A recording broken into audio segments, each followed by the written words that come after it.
There we go. Okay. Well, thank you very much, David, for joining us. So you're in California, is that right? Yeah, I'm living in Napa right now. In Napa. Okay. The only thing I know about Napa is it famous for wine. Yeah, that's right. So I work remotely as a game developer out of the San Francisco Bay Area, and my wife and I moved to Napa a couple years ago. So it's been great. It's very quiet, but still, about an hour away from the city. So we're up here just hanging out now, still in quarantine. Of course, yeah, because you've had like a rolling quarantine in California for quite a while now, haven't you? Yeah, it's been up and down. So it's been pretty restrictive for a while, and they've just started to pull things back. So that's a good sign, I think. Like the restaurants are opening back up, the gym is open up down the street, so it's getting better slowly. Yeah. Okay. Well, thank you very much for joining us today. We'll just do a quick introduction. So I'm Janine Pipe. I'm a writer, an editor, reviewer, and a booktuber. And Ken got in touch with us from Silver Shamrock and asked if we could interview some of the writers, hence why we're now talking to you today. I think you're our fourth victim. Is that right, Ben? Yep, number 4. Number 4, thank you. And I am joined, as always, by the lovely Ben. Would you like to say a few things? Sure. Hey, guys. I'm Ben. I'm a book reviewer at readingvicariously.net, and also I write horror reviews for several other websites as well. Happy to be here. Thank you. Okay, David, can you please tell us a little bit about yourself and your career as a writer? So as a writer, essentially, I'm just getting started, I guess. I published my first novel a few years ago called The Ashless, and that was kind of putting one foot into the writing world to see if it's something that I wanted to do. And at the time, I wasn't sure if I was going to do it full time, if I was going to come back. So it was a big learning experience, and I decided, I guess, a couple years ago to go and to really throw myself back into it. So I've been writing full time, more or less, for a couple years. So The Devil's Mistress is what I hope is the first in a bunch of projects that are going to come out over the next couple of years. Awesome. It's exciting. Yeah. Well, speaking of, Devil's Mistress, without, spoiling anything, what can you tell us is your latest release from Silver Shamrock? So I originally pitched it as Carrie meets the Crucible. So, Stephen King, once said that story ideas often come with the collision of two unexpected ideas. And I don't know if that's always true, but it was true in this case where I started thinking about a story about a young woman who is accused of witchcraft, but instead of being railroaded or tortured mercilessly for a long time, I thought, like, what happens if she actually has like some of the powers that they're accusing her of, or what happens if she at least has the capacity for those. So that was kind of the starting point, and it just took like a little bit of experimentation to figure out that I wanted to set it kind of in the early 18th century in America. And it's about this young woman who comes from a fairly wealthy family named Isabella, who appears to have the perfect life. And everything is not as it appears, though. Her fiance is like kind of a sadistic businessman, kind of a madman. And she's secretly in love with one of the servants who serves her father, like in their estate. And so she's willing to do anything, really, to get out of the predicament that she's currently in. So she visits this apothecary, this old woman who lives in the hills, who's purported to have mystic powers. And it should be like a very simple visit, but things quickly go downhill from there, and her life is turned upside down very rapidly. So that's kind of the starting point for where the story kicks off, and goes from there. Yeah, so I've been reading it, and you did a good job of several things, but one of them making the fiance really easy to hate. Oh, yes. Horrible person. I don't know if you've seen Game of Thrones, but there's a character, I think is Ramsay is his name. And it reminds me very much of him, just how, like you said, sadistic he is and his treatment of people. But did you know, going into this, that you wanted to make it kind of this coming of age, like love story as well? Was that always going to be a part of it? It's funny you should ask that. No. I think when I first pictured it in my mind, I felt like the beginning of the story was going to be rather short, and we were going to get into kind of the trials very quickly, and then there was going to be this long section at the end, which was kind of the horror part of the book.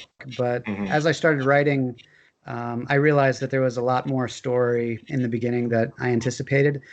And I think working with that made me kind of glad that I'm a pantser. Like, so there's two kinds of writers. Like there's the planners and the pansters. Right. And the planners typically like outline things early, and I prefer to kind of go in with kind of these broad goals, like kind of this character journey in the back of my mind, and kind of let the story write itself. So sometimes I know the ending and sometimes I don't. I often know like major points along the way, and then I just kind of let things try to steer things in that direction.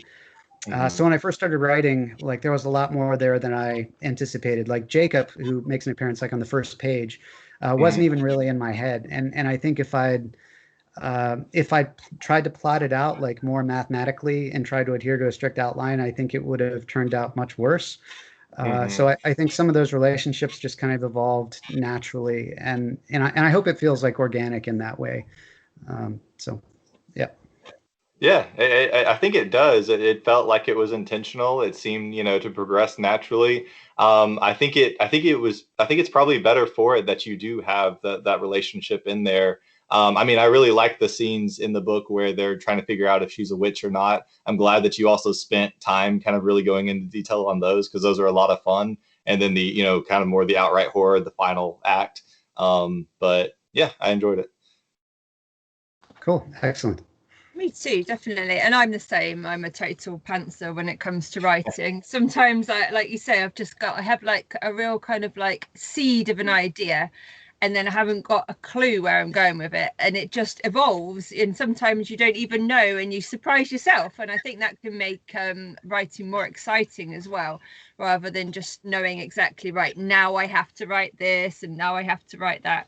It's more organic sometimes when the ideas just form themselves as you're writing. I've got another question to ask, but that reminded me of something. Did you always plan for Jacob, because he has the wooden leg? Was that always something that was kind of conscious in your mind, that you wanted to have some that kind of representation? Where did that come from? That just kind of grew organically. I think just in the back of my mind, just thinking about the time period, it was a very harsh time to be alive. And I think all the characters, especially the more innocent ones, have some kind of scarring. And I think that's just reflected, just a physical reflection of just maybe the metaphor of the time period of having these innocent people in this time period where they're very much like a victim of the time. Mm-hmm. Okay, thank you. I can't help but think of Pirates of the Caribbean and things like that when I was reading about them. That's what I can see in my mind. It's the right period, right? Like the exactly. Golden age of piracy is like the early 18th century. So, for sure. I liked that. Okay, so the next question is: silver shamrock covers are always eye-catching, and here it is. Absolutely. I mean, I'm slightly biased because this kind of turquoisey green color here is my absolute favorite color, and it just pops out. It's beautiful. So did you have any input into the cover, and what do you think of that finished product? Yeah, I love the cover. Ken and I had conversations about that early, and we decided to go with kind of a character cover. Like we knew we wanted Isabella on the cover. So it was just it was a back and forth process. I think it's funny, but I've had this experience a couple times where you start talking to a cover artist, and the first inclination is to go like super heavy on the horror. So, there's like, like a really demonic looking person and like blood and stuff like that. And you're like, okay, let's pull back a little bit and see what we're communicating. But I think that's just iteration. Like, I think it turned out great. Like, I love the model that he used, and, it's very creepy at the same time, but I think it conveys like the right kind of thing. So I'm very happy with it. Yeah, definitely. Like you said, because the actual story is more obviously like supernatural and like almost like folklore and gothic and that kind of thing. If you had something like really terrifying on the front, it wouldn't have given the right sort of feeling for the actual story. So I think it's absolutely perfect. I do love it. Yeah. Okay, thank you. Yeah. I want to jump back real quick, if I can, to the some of the writing of Devil's Mistress. So you set the book specifically in Virginia in 1705, and I saw there's a little note at the very end of the book where you mentioned that, and you said, I could have said it 50 years earlier. Kind of thinking around that and kind of wanting that clash of the old and kind of more modern way of thinking, I guess, modern. What were your concerns like with historical accuracy, and what kinds of research did you have to do, or did you do in the writing of this? A bunch. I think the most useful thing I did in the very beginning as I got started was I went and I read a whole bunch of fiction from the time. So I started like 17th century with Pilgrim's Progress, I think was probably the earliest, and then up through Robinson Crusoe. I reread what else? Castle of Otranto, Diary of Benjamin Franklin. Just going up, I think, through the 18th century, just getting a feel for the language of the time. And then, of course, there's Malleus Maleficarum and the demonology of King James and a lot of the witch trial stuff at the time. So that was just kind of to immerse myself in the language of the time. And it's tough because you don't want to write a story that could exist in that time period because it'd be really boring.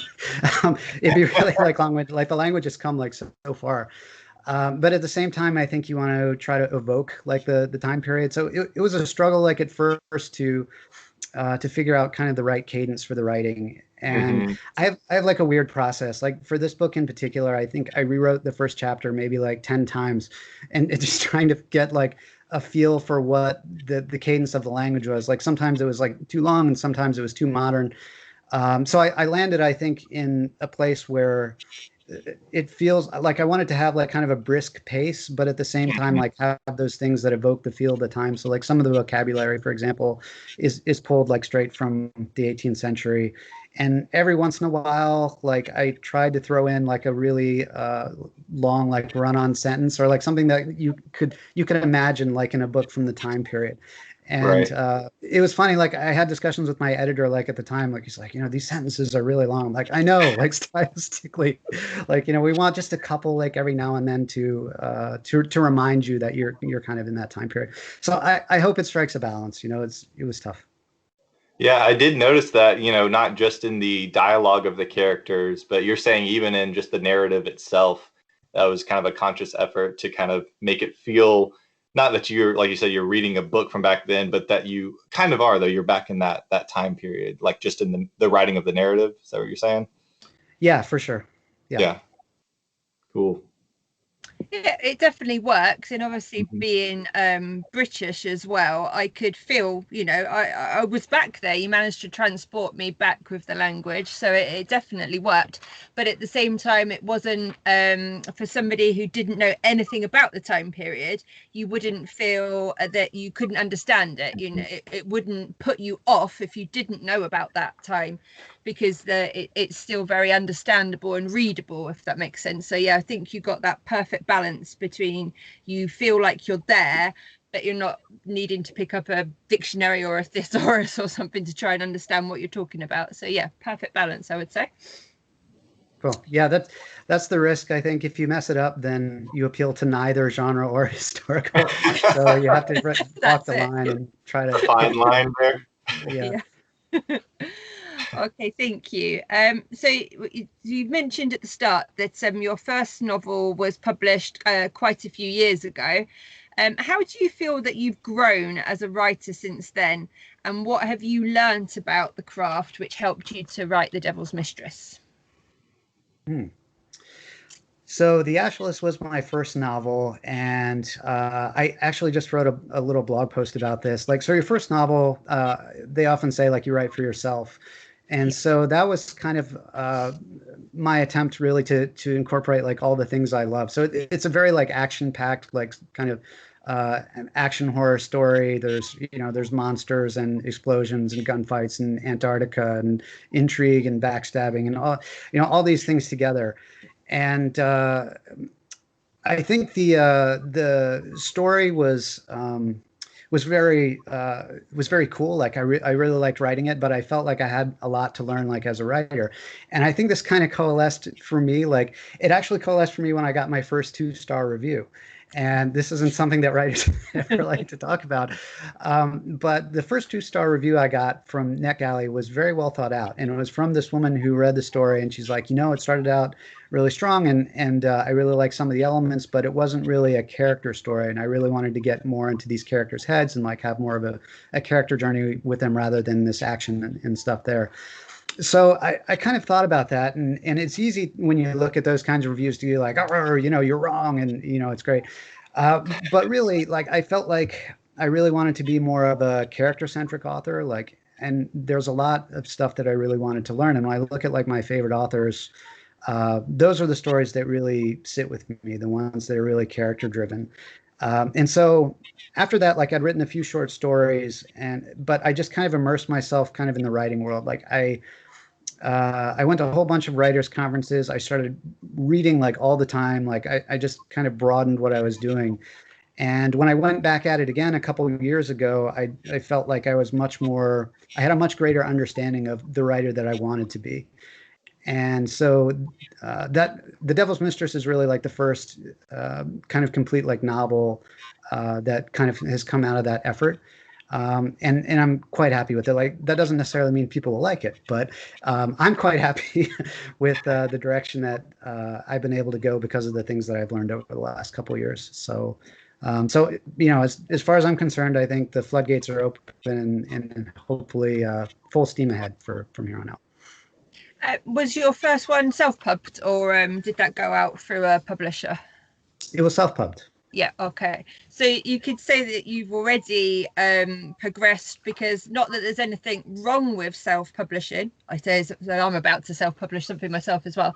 But now you know that what you've done has been good enough to be picked up by someone as amazing as Silver Shamrock as well. And they don't pick up just, anything. Ken will make sure that that's something that obviously that he can sell and that it stays with the reputation of the press. So that's major kudos being put out through Silver Shamrock, definitely. Oh, cheers! I'm very grateful to have the opportunity to work with them. So yeah, it was nice. Awesome. All right, so this might take us a little bit out in left field, and I was just curious because I know you have a background in game development, and that's what you've done for a number of years. What was kind of your role in that? I was just kind of curious in the game development world. So I do have a couple credits as a writer, but my mainstay, I'm a level designer by trade. And so I work on console games, essentially, like PlayStation, Xbox, PC. And so level designers, we build space and gameplay, essentially. So we take a bunch of assets and create like the gameplay within a space, essentially. So I primarily worked on large open world action titles or RPG titles. Okay. Did that, because I'm always curious, when you have different fields that kind of have some overlap oftentimes, games are telling stories and building worlds and things like that.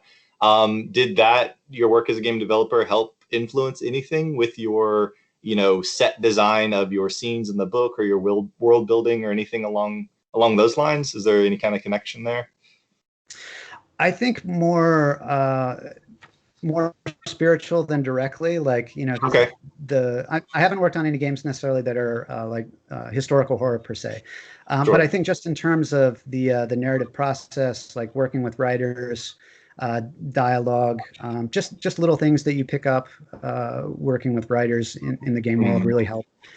And really just knowing where the quality bar is, I think in games is like a must, because when you're working with other people in creative field in games or other authors, you're always kind of inspiring each other and picking up little things. And I think it really helps to be around like talented people. Yeah. definitely. Cool. Thank you. Yeah, for sure. Okay, thank you. Okay, so who are some of your own favorite writers, and have they influenced your work at all? And you've already mentioned that you like your the stories that you read to be character driven. So can you tell us about some of your favorites, please?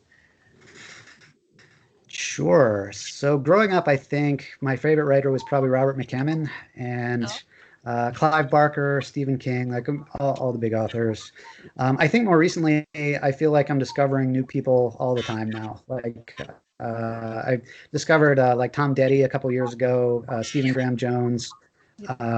Even more recently, like Evie Knight, like I'm reading The Fourth Horror, which is great. Um, and I'm trying to read like a lot of different genres as well. So like thrillers are relevant. Like I really like Gillian Flynn. Fantasy, like I love George R. R. Martin, of course, Scott Lynch, Jim Butcher. So trying to pull influences from all over. Yeah. Do you feel so? Your first book, you said you threw all these things in. It's very action heavy and all of this stuff, but it's got monsters. This one is a little more supernatural, but it's got horror. Do you feel yourself kind of staying in the horror genre? Do you want to explore other or kind of cross genres in some of your upcoming stuff or future works? So all the stuff I'm working on immediately is still horror genre, but I think the spectrum varies a little bit. Like the next book I have coming out is like a modern day, almost like fairy tale, like horror fairy tale. I have like one that has that's near future, that has a little sci-fi bent that may be coming out in the next couple years. And it would be nice to do some fantasy and stuff as well, but I think even that will probably be a little bit dark. So I'll probably stay in horror for the foreseeable future. Awesome. Good. Well, that actually, so my next question was going to be, are there any upcoming, stories or projects that you're working on that you'd want to tell us about? So we're kind of heading in that direction. The one that you're working on right now, you said it was kind of like a dark fairy tale type one. Is that kind of your next one? Yeah, so that was just announced. So that is called The Maker's Box, and that will be out through Aphotic Realm in just a couple of months. Oh, okay. They're cool guys as well. Yeah. Yeah. Yeah. Can you tell us anything about it? I can tell you the premise. Yes. It is about a teenage girl who receives a box with a beating human heart in it for her 16th birthday, and her father asks her to keep it alive and keep it safe. Ooh, okay. Yep. I read that premise the other day and I got really excited. It just sounds so like intriguing where that's gonna go. So I'm ready. So, I know awesome. Where it would go if I was writing it, and it probably won't be even remotely the same kind of way. Okay, so this wasn't on our preparation list, but I'm going to throw in a couple of questions. Is there any subgenre of horror that you wouldn't write? Is there any kind of like, oh no, either that you don't feel comfortable with or that you just don't like? And they always say, obviously, write what you like, write what you know. So anything that you wouldn't do? That's a tough question. I don't want to say never to anything. I think, again, I'm probably drawn to more character stuff. So maybe some of the more action heavy splatterpunk is probably not in the foreseeable future. But yeah, who knows? Like I don't know. I'd probably say I'll write just about anything at one point in time. Mm-hmm. Okay, and then on the flip side, is there anything sort of like a creature feature or ghost, haunted house story or anything like that? Is there something that you would really like to have a go at that perhaps you haven't started yet? Secretly, I do kind of want to write a fantasy horror novel, but I know that it's going to take some time to do, so I've been kind of pushing that off to the side. But one day, probably. Yeah. Take time just because of like the world building and all of that you would have to do. Is that what you mean? Yeah, I think fantasy is very challenging, and if I did write that, it would be in its own universe. It would be more traditional fantasy, but I think with more of like a horror bent. So I know that will take some time. I don't want to spend 5 years doing it, so maybe I'll do it kind of in the background while I work on other things. Sure. Yeah. I hadn't realized fantasy, it's not my favorite, and I don't think I'd ever be able to write it, but I have friends that write it, and they've got maps, and they've almost got like Wikipedia pages and stuff because of all the characters and all like the bits, and it's just like, it's mind-blowing. Even the preparation for a fantasy book is almost a book in itself, so hats off to anybody that does that kind of thing, I think. Right, where are we? Ben, did you have any more off-the-cuff questions that you wanted to ask that have come from the conversation at all? I had one that popped in my head that doesn't really have anything to do with books. I'll ask that one. Throwing stuff out there. Because you actually, this is back from the beginning. I should have asked this earlier. Since you live in Napa now, and that's, wine country and everything, is that, and I one of your bios at Twitter somewhere, I saw you a wine enthusiast. Is that something that you feel like the wine aficionado, what do they call a sommelier, right? Was that you before you moved? Have to be sommelier? No, not at all. It's just one of those things that we take advantage of while we're here. It's funny because my wife, we have like a grocery store up the street that sells like $3 and $4 bottles of wine, and so she's taken it upon herself to buy like all the $3 and $4 bottles of wine and try to pick like the best and worst of those, which I just can't drink like at all. So she thinks I'm snobby because I buy like the $20 bottles of wine.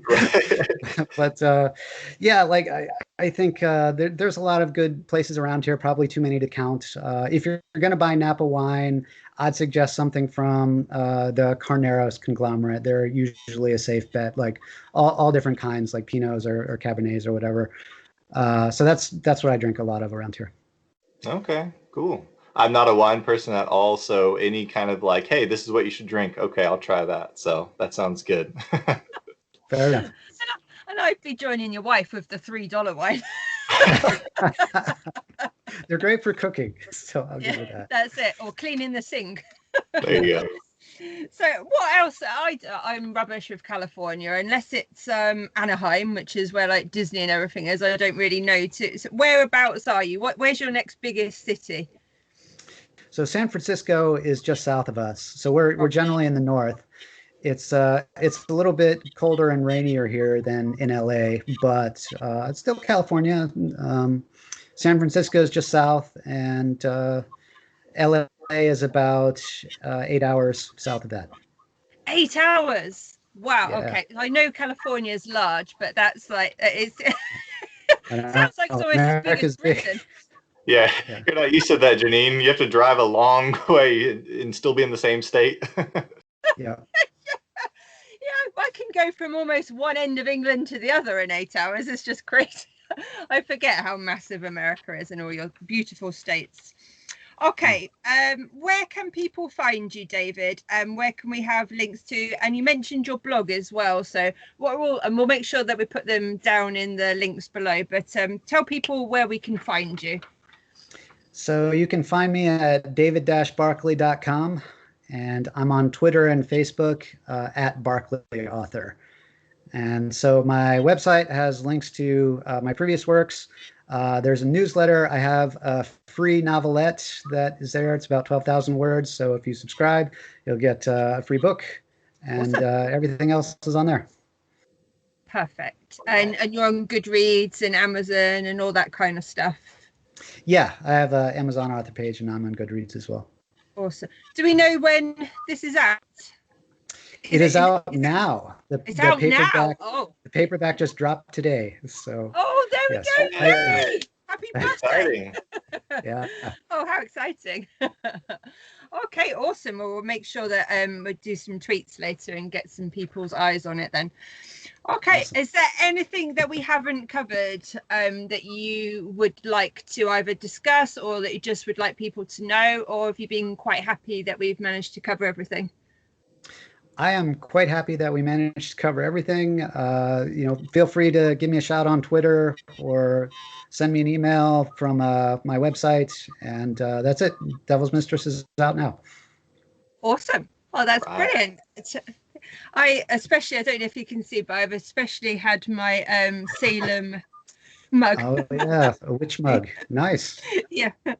And I also just as I was reading this, because we've just finished it yesterday, I just watched the new Neil Marshall film, The Reckoning, which should be out, I think, on general release. And that's obviously set, although it's in England, it's the same sort of time period with witches and stuff. So I almost feel like it should be Halloween, because I'm like full on witchy now.